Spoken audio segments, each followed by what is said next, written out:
അസ്സലാമലൈക്കും. അപ്പോൾ എല്ലാവർക്കും നമ്മുടെ ചാനലിലേക്ക് സ്വാഗതം കേട്ടോ. അപ്പോൾ എന്താണ് അങ്ങനെ ഒരു ക്യാപ്ഷൻ ഇട്ടിരിക്കുന്നതെന്ന് ആലോചിക്കുന്നുണ്ടാവും. ഇതൊക്കെ എന്താണെന്ന് ആലോചിക്കുന്നുണ്ടാവും. ഇത് വിൽപ്പന കരാറിൻ്റെ കോപ്പിയാണ്. ഒന്ന് അമ്മമാർ കൊടുത്ത പരാതിയുടെ കോപ്പിയാണ്. ഇത് എൻ്റെ വീട് സ്ഥലം ഉണ്ടായിരുന്നത് വിൽക്കാനിട്ടതിൻ്റെയാണ് കേട്ടോ. 2022 ഞാൻ ഒന്നും കൂടി ശ്രമിച്ച് നോക്കിയതാണ്. അപ്പോൾ ഇതാണ് അമ്മമാർ തടഞ്ഞുകൊണ്ട് കൊടുത്തിട്ടുള്ള പരാതിയുടെ കോപ്പി. അപ്പോൾ ഇത് മൂത്ത അമ്മാവൻ്റെ മകൻ വെച്ച വീടാണ്. അമ്മാവൻ്റെ സ്ഥലത്ത് അമ്മാവൻ മകന് കൊടുത്തിട്ട് അമ്മാവൻ്റെ സ്ഥലം. അപ്പോൾ ഈ സ്ഥലമാണ് കാണുന്നത്. ഇതൊരിക്കൽ ഞാൻ വീഡിയോയിൽ ഇട്ടിട്ടുണ്ടായിരുന്നു. അപ്പോൾ ഉമ്മാൻ്റെ ഓഹരി സ്ഥലമാണ് കേട്ടത് നമ്മളീ കാണാൻ പോണത്. അതായത് ഉമ്മാൻ്റെ പാടസ്ഥലം, എൻ്റെ ഉമ്മാക്ക് വല്യപ്പ കൊടുക്കേണ്ട സ്ഥലം. വല്യപ്പ മരിച്ചുപോയി. അപ്പോൾ മൂത്ത അമ്മാവനാണ് ഭാഗം വെച്ചത്. അമ്മാവന് വേണ്ടത് ഇഷ്ടം പോലെ കൈകാര്യം ചെയ്ത് അനുഭവിച്ച് കുറേ കാലം വെച്ച് അനുഭവിച്ചിട്ടാണ് ചെറിയ അമ്മാമ്മയെ വഴക്കുണ്ടാക്കിയിട്ടാണ് ഭാഗം വെച്ചത് ചെറിയ അമ്മാൻ്റെ മോനെ കല്യാണത്തിന്. അപ്പോൾ അത് ഈ പോസ്റ്റിൻ്റെ അവിടെ നിന്ന് ഇട്ട തല വരെ ഇവരെ തറവാട്ട് സ്ഥലം തന്നെയാണ്. ഈ ഭാഗത്ത് വല്യമ്മയുടെ ഒരു 5 സെൻറ്റ് ഉണ്ടെന്ന് പറയുന്നുണ്ട്. അതും ഞങ്ങൾക്ക് ലഭിച്ചിട്ടില്ല കേട്ടോ. ഞങ്ങൾക്കത് ഉപയോഗിക്കാനും മാർഗമില്ല, ഇവരവിടെ ചെല്ലാനും മാർഗമില്ല. കാലൊക്കെ അടിച്ചു മുറുക്കുന്ന അറിയണം. കാല് കൊത്തും, കൈ കൊത്തും, കൊല്ലും, കൊലകൊലിയൊക്കെ. ഇപ്പം ഞങ്ങളതിന് പറയാത്തൊന്നുമില്ല. ഞങ്ങളോട് മാത്രമല്ല അനിയനോടൊക്കെ അങ്ങനെ തന്നെയാണ്. ജ്യേഷ്ഠനും അനിയനും തമ്മിൽ പഴക്കാണ്. അപ്പോൾ അത് ഈ കാണാണ് മൂത്ത അമ്മാവൻ്റെ മകൻ വെച്ച വീട്. മൂത്ത മകൻ വെച്ച വീട്. ഇപ്പോൾ ആള് ഒരു ക്യാൻസർ പേഷ്യൻ്റാണ്. പഠിച്ചവന് കണ്ടറിയുന്ന പറഞ്ഞ കാലം കൊണ്ട് ഞാൻ പറഞ്ഞേ, മറ്റുള്ളവരെ കരയിപ്പിച്ചിട്ട് നേടിയെടുത്തതൊന്നും കരച്ചിലുകൊണ്ട് കടം വീട്ടേണ്ടി വരുന്നു. അപ്പോൾ ഇതൊക്കെയാണ് നമ്മൾ സ്റ്റോറി കാര്യങ്ങളൊക്കെ. ഞാൻ എൻ്റെ വീഡിയോക്ക് മെയിൻ പ്രാധാന്യം കൊടുക്കുന്നത് നമ്മളെ സ്റ്റോറി തന്നെയാണ്. എൻ്റെ ജീവിത സ്റ്റോറി. ഞാനൊരു പെൺകുട്ടിയാണ്. എൻ്റെ ജീവിതാനുഭവം അത്രയ്ക്ക് സങ്കടകരമായ സിറ്റുവേഷനിലൂടെയാണ് ഞാൻ ജീവിച്ചു പോകുന്നത്. ഈ മാനസിക രോഗമുള്ളൊരു ഉമ്മാനായിട്ടോ, ഈ ഇങ്ങനെയുള്ള സഹോദരന്മാരുടെ. അപ്പോൾ ഞാനൊരു പെണ്ണാണ്, ഒരു പെൺകുട്ടിയാണെന്നുള്ളതും കൂടി ഓർത്തില്ല. ഒരു ഹെൽപ്പ് അവരുടെ അടുത്തൊന്നും കിട്ടിയില്ല. ആൺകുട്ടികളുടെ അടുത്തൊന്നും എനിക്ക് കിട്ടിയിട്ടില്ല. ഇവരെ ആൺമക്കളും 2ാമത്തെ അമ്മാനും ഒരു ആൺസം ഉണ്ടാകുന്നുണ്ട്. ഒരു സഹോദര സ്നേഹം ഈ മക്കളിൽ നിന്ന് എനിക്ക് കിട്ടിയില്ല. അമ്മാവൻ്റെ അടുത്ത് ഒരു അമ്മാവൻ്റെ തണല് സ്നേഹം എനിക്ക് കിട്ടിയില്ല. പകരം ഞങ്ങളെ സ്വത്തുക്കളൊക്കെ പിടിച്ച് പറിച്ച് എടുത്ത് കൈവശപ്പെടുത്തി ഞങ്ങളങ്ങോട്ട് വഴിയാതാരാക്കി. ഞാൻ ഒരുപാട് കാലമായി ഞാൻ വാടകയ്ക്ക് നിൽക്കുന്നത്. എൻ്റെ ഇപ്പോൾ മേടിച്ച് തന്ന 10 സെൻറ്റ് സ്ഥലം പോലും എൻ്റെതല്ല. ഇമ്മാടെ സ്വത്ത് വിറ്റിട്ട് മേടിച്ച മുതലാണെന്ന് അവകാശപ്പെട്ടിട്ട് അവർക്ക് അതിന് ഷെയർ വേണമെന്ന് പറഞ്ഞിട്ടാണ് അവർ വിൽക്കാനും അനുവദിക്കുന്നില്ല, അതിൽ താമസിക്കാനും അനുവദിക്കുന്നില്ല. എനിക്കൊരു അവകാശമില്ല എന്ന് പറഞ്ഞിട്ട് എന്നും വഴക്കാണ്. കുടിക്കുന്ന കഞ്ഞിക്ക് ഒരു സ്വസ്ഥത വരുത്തില്ല.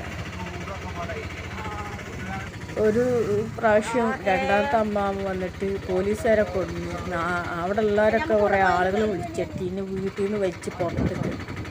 എന്നിട്ട് ഞാൻ സ്റ്റേഷനിൽ പോലീസുകാരെ പറഞ്ഞ് പേപ്പേഴ്സൊക്കെ കാണിച്ച് കൊടുത്തതിൻ്റെ ശേഷമാണ് ഞാൻ പറഞ്ഞത് എൻ്റെ വീടാണ്, എൻ്റെ സ്ഥലമാണ്, എൻ്റെ ഉപ്പ മേടിച്ചതാണ്, എനിക്കിതിൽ വീട്ടിൽ നിൽക്കാൻ അവകാശമില്ലെന്ന് പറയുമ്പോഴാണ് ഞാൻ പത്രക്കാരെ വിളിച്ചു വിട്ടു. എന്താണ് കേട്ടോ എൻ്റെ അമ്മ എന്നൊക്കെ പറഞ്ഞപ്പോൾ ആ സാറന്മാർ എൻ്റെ കൂടെ അന്ന് നിന്ന്. എന്നിട്ടാണ് ഞാൻ ആ വീട്ടിൽ അന്ന് താമസിച്ചത്. വീണ്ടും തന്നെ പണി. ഇന്ന ആ വീട്ടിൽ നിന്ന് വലിച്ച് പുറത്തിടുക. നിനക്ക് അവകാശമില്ല, ഇതിന് ഞങ്ങളെ പെങ്ങളെ സ്വത്താണ്, ഞങ്ങൾക്കാണ് അവകാശം, ആൺകുട്ടികൾക്കാണ് സ്വത്തിന് അവകാശം വരിക, നിനക്ക് എന്താ അവകാശം? ഇതൊക്കെയാണ് അവർ ഉന്നയിക്കുന്നത്. ഞാനും എൻ്റെ ഉമ്മാനെ ഉപദ്രവിക്കുകയാണ്, തല്ലാണ്, കൊല്ലാണ്, വിഷം കൊടുത്ത് കൊല്ലാൻ നോക്കുകയാണ്. ഇമ്മയുടെ സ്വത്തൊക്കെ അപഹരിക്കുകയാണ്. എൻ്റെ ഉമ്മയുടെ എൻ്റെ വാപ്പാടെ സ്വത്ത് എനിക്കല്ല അവകാശം. ഞാൻ കോടതിയിൽ പോകണോ? ഈ വയ്യാത്ത ഉമ്മാനെ വെച്ചിട്ട് കേസ് നടത്തണോ? നിങ്ങൾ പറ. എന്താ കണ്ടില്ലേ, അവർ എഴുതി കൊടുത്ത പരാതിയാണ്. ഉമ്മാക്ക് ആദ്യം കല്യാണം കഴിഞ്ഞാലുള്ള ഒരു മോളുണ്ട്, അവളെയും കൂട്ടിയിട്ട്. ഇത് വിൽപ്പന പകർപ്പെടുത്തതിൻ്റെ കോപ്പിയാണ് ഈ കാണുന്നത്. എൻ്റെ വിവാഹം കഴിയുന്നതിന് മുന്നേ, അപ്പോൾ എനിക്ക് 18 വയസ്സാവുന്നതിന് മുന്നേ സ്വത്തൊക്കെ എഴുതിയെടുത്തിക്കണേ. എൻ്റെ ഉമ്മയുടെ മാനസിക രോഗത്തിനുള്ള ലിസ്റ്റാണിത്. എന്താണ്ടോ ഈ കോപ്പി, അവരുടെ അഡ്രസ്സാണ്. അമ്മമാർ ഉമ്മയുടെ ആദ്യത്തെ മോളെ അവളെയും കൂടി കൂട്ടി പിടിച്ചിട്ടാണ് ഇവർ ഈ ഒത്തൊരുമിച്ചിട്ട് ചെയ്യണത്. ഉമ്മാൻ്റെ ഹോസ്പിറ്റൽ ബില്ലാണ് ഈ കാണുന്നത്. എൻ്റെ ഉമ്മക്ക് ഒരുപാട് ചികിത്സ ഞാൻ നടത്തിയിട്ടുള്ള ഇവറ്റങ്ങൾ കാരണം, ഇവരാക്കി തീർത്താണ് മാനസികം. രണ്ടാമത്തെ സഹോദരൻ താമസിക്കുന്ന വീടും പറമ്പും എൻ്റെ ഉമ്മയുടേതാണ്. അതാര് വഴി എങ്ങനെ രജിസ്റ്റർ ചെയ്തെന്ന് രജിസ്റ്റർ ഓഫീസിൽ രേഖയും കാര്യങ്ങളും ഉണ്ട്. അതൊക്കെ കേസിന് പോയി കഴിഞ്ഞാൽ ജയിക്കാതിരിക്കുന്നില്ല. പക്ഷേ എനിക്കിപ്പോൾ കഴിയില്ല മക്കളെ. ഞാൻ പഠിച്ചവൻ്റെ കോടതിയിലേക്ക് ഞാൻ വിട്ട് എത്തിയുമാണ് ഞാൻ. ആരുമില്ല എത്തിയും. എൻ്റെ സ്വത്ത് അവർ എടുത്തിട്ട് കൈവശപ്പെടുത്തിയിട്ട് ഇന്നെങ്ങനെ ദ്രോഹിച്ചിട്ടുണ്ടെങ്കിൽ അതവർ പഠിച്ച ഒരു തലക്കൊന്ന് അവർക്ക് കൊടുത്തുകൊണ്ടേയിരിക്കും. അപ്പം ഞാൻ ചെറിയൊരു ന്യൂസ് കേട്ട്, അപ്പം ചെറിയൊരു ആശ്വാസം തോന്നുക മനസ്സിന്. എൻ്റെ മകനെ വരെ എനിക്ക് പിരിയേണ്ടെന്ന്. ആദ്യത്തെ വിവാഹം, രണ്ടാം വിവാഹത്തിലുള്ള ഭർത്താവിനായിട്ട് ഇനി ജീവിക്കാൻ സമ്മതിക്കണില്ല. അവർ മുഖാന്തരമല്ല കല്യാണം നടത്തിയത്. അവരെ കാലിക്കലേക്ക് ഞാൻ പോയിട്ടില്ല. ഒരു കല്യാണം നടത്തിയതിൻ്റെ പൂതി തന്നെ തീർന്നിട്ടില്ല. അങ്ങനെ അവരെന്നെ കാട്ടി. ഒരു മുല്ലപ്പൂവില്ല, സാരിയില്ല, ഡ്രസ്സില്ല. എനിക്ക് സാരി എടുത്തരാൻ വേണ്ടിയിട്ട് അമ്മാൻ്റെ വീട്ടുമുറ്റത്ത് ഞാൻ ചെന്നപ്പോൾ എന്നെ അവിടെ നിന്ന് ആട്ടിയിറക്കി അമ്മായി വാതിലടച്ച്. അപ്പം തന്നെ ഞാൻ പറഞ്ഞു, പടച്ച റബ്ബാലെ വാതിൽ തുറക്കപ്പെടുന്നു, പടച്ചാൻ തുറക്കും എൻ്റെ മുന്നിൽ നിന്ന്. അവിടുന്ന് ഒരു മാസം കഴിഞ്ഞപ്പോഴത്തേന് ഇടിവെട്ട് തട്ടിയിട്ട് 3-4 തെങ്ങും പശുവും അവരെ ഫർണിച്ചർ സാധനങ്ങളൊക്കെ കത്തിപ്പോയി. ആ വാതിൽ 2ആയി പിളർന്ന് ഉണ്ടായ സംഭവമാണ്. നാട്ടുകാർക്കറിയാം ആ വീടിന് ഇടിവെട്ടി തട്ടിയില്ലേന്ന്. അത്രക്ക് മനസ്സിൽ വേദന ഉണ്ട്. അതവർക്ക് കൊള്ളാതെ പോവില്ല. പടച്ച റബ്ബാണ്. അതിന് വേണ്ടി ഞാൻ കാത്തിരിക്കുകയാണ്. മരിക്കാതെ ജീവിക്കണം എന്നുള്ള വാശിയോട് കൂടിയിട്ട് ജീവിച്ചേ പറ്റൂ. എൻ്റെ അമ്മക്ക് ഞാനല്ലാതെ ആരുമില്ല. ഇവരിട്ട് തട്ടിക്കൊട്ടാടും. എൻ്റെ അമ്മ കുറേ അലഞ്ഞ് നടന്നതാണ്. ഈ സഹോദരന്മാർ നിങ്ങൾ കണ്ടില്ലേ, ഇത്രയും വലിയ ബംഗ്ലാവ് ഉണ്ടായിട്ട്, വലിയ വീടുണ്ടായിട്ട് എൻ്റെ അമ്മാനെ ഒരു ദിവസം പോലും അവർ നിർത്തിക്കൂല. ആരെങ്കിലും വീട്ടിലമ്മ പോയി താമസിച്ചാൽ അവിടുന്ന് ഓട്ടോ വിളിച്ച് കൊണ്ടുപോയിട്ട് അവിടുന്ന് വീണ്ടും ഞങ്ങൾ ആ പഴയ വീട്ടിൽ കൊണ്ടുപോയി തള്ളും. എന്താ എൻ്റെ വീടാണ്, അതിൽ താമസിച്ചോ, ഓൾക്കൊരു അവകാശമില്ല, ഓളടിച്ച് പുറത്താക്കി കാളെ. എൻ്റെ അമ്മാനോട് പറഞ്ഞു കൊടുക്കുന്നതാണ്. എൻ്റെ അമ്മാനും ഇനിയും കൂടി തമ്മിൽ തെറ്റിക്കുക. ഇവർ ചെയ്യുന്ന ദ്രോഹങ്ങൾ, ഇവർ പോലീസ് സ്റ്റേഷനിലൊക്കെ എഴുതി കൊടുത്തതിൻ്റെ പരാതിയുടെ കോപ്പി ഞാൻ പിന്നീട് പബ്ലിഷ് ചെയ്യുക. അതൊന്ന് വായിച്ചു കഴിഞ്ഞാൽ അവരാരോപിക്കുന്ന ആരോപണങ്ങൾ അത്രക്കുണ്ട്. ഇമ്മാനും കൂടിയിട്ട് കേസാണ്, കൂട്ടാണ്, മുതലുമ കേസാണ്. കേസും കൂട്ട് നടക്കുന്നത് ഉമ്മയുടെ സഹോദരന്മാരാണ്. ഈ 2 സഹോദരന്മാർ അവരെ പേരെഴുതി വെച്ച പരാതിയുടെ കോപ്പിയാണത്. ഞാൻ വില്ലേജിൽ നിന്ന് ചോദിച്ചു വാങ്ങിയതാണ്, പോലീസ് സ്റ്റേഷനിൽ നിന്നൊക്കെ. എൻ്റെ അടുത്ത് അങ്ങനത്തെ ഒരു കോപ്പിയില്ല. എൻ്റെ അമ്മ അങ്ങനെ ഒരു പരാതി കൊടുത്തിട്ടില്ല. എൻ്റെ അമ്മ അങ്ങനത്തെ ഒരു ഇത് കൊടുത്തിട്ടില്ല എൻ്റെ അമ്മ. എന്നിട്ട് ഇമ്മ കൊടുത്താണെന്ന്. ഇമ്മ അറിയില്ല, ഇവരിത് എഴുതി ഉണ്ടാക്കി കൊടുക്കുക. എൻ്റെ അമ്മക്ക് വിദ്യാഭ്യാസം ഇല്ല, എഴുതാനും അറിയില്ല. ഇവർ ഒറ്റക്കാണ് പോയിട്ട് ഇവരെന്നെ എഴുതുക, കൊടുക്കുക. അത് ആർക്ക് വേണമെങ്കിലും കൊടുക്കാവുന്നൊരു പരാതി, ഒരു നിയമം വന്നിട്ടുണ്ടല്ലോ, വയസ്സായാലും നോക്കണില്ലാന്ന്. ആ പരാതിയിൽ ഉൾപ്പെടുത്തിയിട്ട് ഇവരാണ്ട് കൊടുത്തേക്കുക.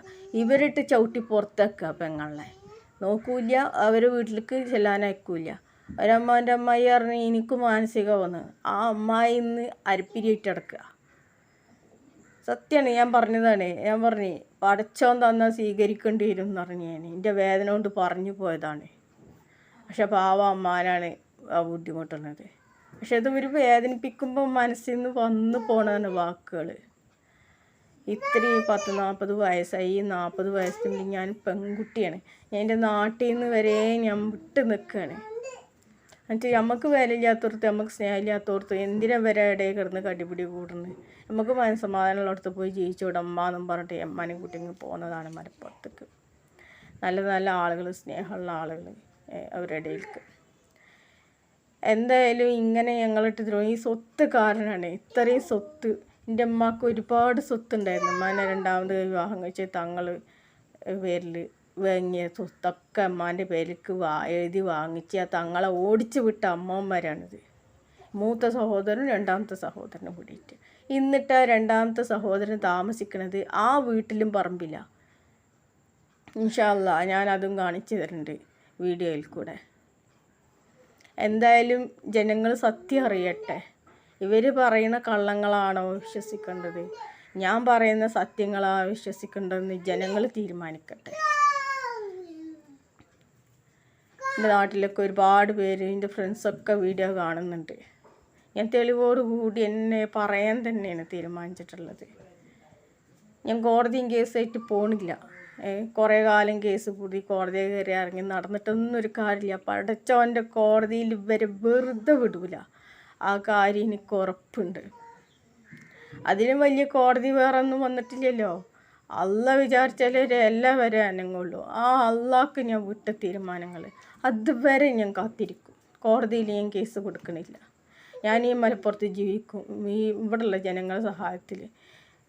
ഇവരെല്ലാവരും കൂടിയിട്ട് എനിക്കൊരു വീട് വെച്ച് തരികയാണെങ്കിൽ, ഒരു 3 സെൻറ്റ് സ്ഥലം തരികയാണെങ്കിൽ അത് ഞാൻ സ്വീകരിച്ച് ഇവിടെ ഞാൻ ജീവിക്കും.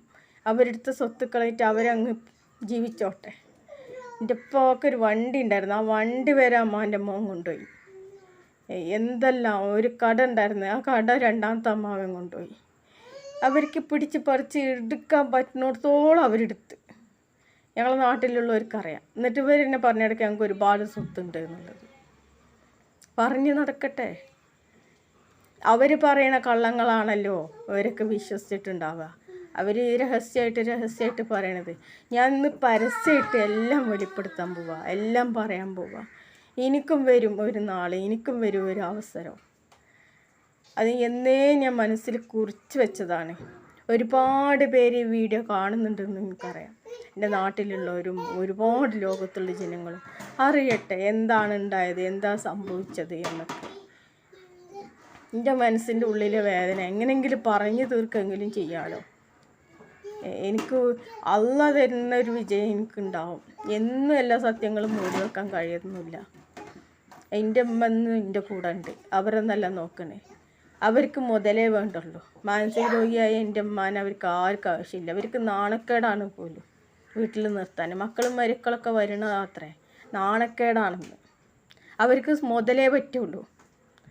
അതും കൊണ്ട് അവരങ്ങ് ജീവിക്കട്ടെ. എത്ര നാൾ സുഖിച്ച് ജീവിക്കും, എത്ര നാൾ പ്രോജക്റ്റ് ജീവിക്കുന്നു. രണ്ടാമത്തെ അമ്മാവനെ 3ാമത്തെ വീട് വെച്ചിന്. മകനക്ക് ആ വീട് പവർ പോരാണ്ട് പുതിയ വീട് ഇപ്പോൾ കയറി കൊണ്ടിരിക്കുക, വലിയ ബംഗ്ലാവ്. എൻ്റെ ഉമ്മയാണ് കിടക്കണത്, നിങ്ങൾ കണ്ടില്ലേ. ഈ വയ്യാത്ത ഉമ്മക്ക് ഒരുപാട് സ്വത്തുക്കൾ ഉണ്ടായിരുന്നു. ഉമ്മാൻ്റെ ഭർത്താവിൻ്റെ സ്വത്തുക്കൾ. ഇപ്പോൾ 3ാമത്തെ ഭർത്താവിൻ്റെ സ്വത്തുക്കൾ, അതിലുള്ള മകളാണ് ഞാൻ. ഉമ്മാൻ്റെ ജീവിതം തന്നെ 1, 2, 3 ആക്കി, എന്നെ ആക്കി. ഈ വേദനയൊക്കെ എവിടം കൊണ്ട് തട്ടൊന്ന് കണ്ടോളി മക്കളെ നിങ്ങളൊക്കെ. ഇപ്പം അതാ കേൾക്കണേ, ഒരു മകനക്ക് ക്യാൻസറാണെന്ന്. ഞാൻ എൻ്റെ മകനെ പിരിഞ്ഞ വേദന ഞാൻ അനുഭവിച്ചറിഞ്ഞതാ. ഒരാൾക്ക് അങ്ങനെ വരുത്തല്ലേ എന്നുള്ള ആഗ്രഹമുള്ളൂ. പക്ഷേ എൻ്റെ മനസ്സിൻ്റെ വേദന കൊണ്ട് പറഞ്ഞു പോവുക. യത്തീമിൻ്റെ 1 ഉറുപ്പിക എടുത്തതിന് അത്തിപ്പത്തി മടങ്ങ് കണക്ക് പറയേണ്ടി വരും. മാഷറെന്നായാലും അത് ദുന്യാവെന്നായാലും അത് പറഞ്ഞിട്ടേ പോവുള്ളൂ. നമ്മളെ മനസ്സ് പഠിപ്പിച്ചിട്ട് നേടിയെടുത്തതൊന്നും ഒരു കരച്ചിലുകൊണ്ട് തന്നെ മടങ്ങേണ്ടി വരും. അത് തീർച്ചയാണ് മക്കളെ. അതിൻ്റെ കാലം അടുത്ത് കഴിഞ്ഞ്. ഇനി ഇത്രയും കാലം ഞാൻ ക്ഷമിച്ച് നിന്ന് ക്ഷമ കെട്ട് ഇതായപ്പോഴാണ് ഞാൻ അവിടെ നിന്ന് നാട്ടിൽ നിന്ന് അവിടെ വാടകയ്ക്ക് ഞാൻ താമസിക്കണില്ല. ഇവിടെ ഞാൻ വന്ന് വാടകയ്ക്ക് താമസിക്കട്ടെ. നല്ല ആളുകളാണ്, നല്ല സ്നേഹമുള്ള ആളുകളാണ്. നീ ഇങ്ങോട്ട് പോരുന്നു. മലപ്പുറത്തുള്ളവർ ഒരുപാട് പേര് സുഹൃത്തുക്കളുണ്ട്. ഞാൻ ആദ്യമൊക്കെ ഏർവാടി പോയിന്ന്. അവരൊക്കെ പറഞ്ഞാൽ ഈ മലപ്പുറത്തേക്ക് പോരെ, സ്നേഹം എന്താന്ന് ഞങ്ങൾ കാണിച്ചു തരാം, ഒരുമ എന്താന്ന് ഞങ്ങൾ ചെയ്തു അങ്ങോട്ട് ഞങ്ങൾ കാണിച്ചു തരാം. അപ്പോൾ എല്ലാവരും ഇങ്ങോട്ട് പോന്നപ്പോഴാണ് സന്തോഷം എന്താണ്, സ്നേഹം എന്താണെന്നുള്ളതൊക്കെ ഞാൻ അറിഞ്ഞത് മക്കളെ. ഇവിടെ ഇപ്പം ഞാൻ ഹാപ്പിയാണ്, സന്തോഷമുണ്ട്. എൻ്റെ കുട്ടികളായിട്ട് ഞാനിന്നിവിടെ മനസ്സമാധാനമുണ്ട്. കുടിക്കണ കഞ്ഞിക്ക് ഒരു വീടില്ലാന്നുള്ളൂ. പക്ഷെ മക്കളെ ഞാൻ ഇന്ന് ഹാപ്പിയാണ്. ഇവിടെയുള്ള ഒരു സ്നേഹവും സന്തോഷത്തിൽ ഞാൻ ഇന്ന് ജീവിക്കുന്നുണ്ട്. അവിടുന്ന് എന്നും കരയാനേ എനിക്ക് നേരം ഉണ്ടായിട്ടുള്ളൂ.